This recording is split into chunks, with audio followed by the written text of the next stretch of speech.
எல்லாரும் 2 கரங்களை உயர்த்தி ஆண்டவருக்கு நாம் நன்றி சொல்ல போறோம். இயேசு என்ற திரு நாமத்திற்கு எப்போதுமே ஸ்தோத்திரம்.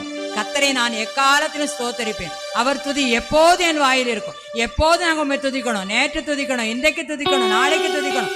வருகை வரைக்கும் நாங்கள் துதித்து கொண்டே இருக்கணும், துதித்து கொண்டே இருக்கணும். எல்லா சூழ்நிலையிலும் துதித்து கொண்டே இருக்க எங்க கிருபை தாங்கப்பா. மீதியான வேலைகளை நீங்களே பொறுப்படுத்தி நடத்தி தாங்க. இந்த கூட்டம் எல்லாருக்கும் ஒரு ஆசீர்வாதமான கூட்டமா இருக்கட்டும். கடைசி கால நற்செய்தி கூட்டத்துல எங்களை நீர்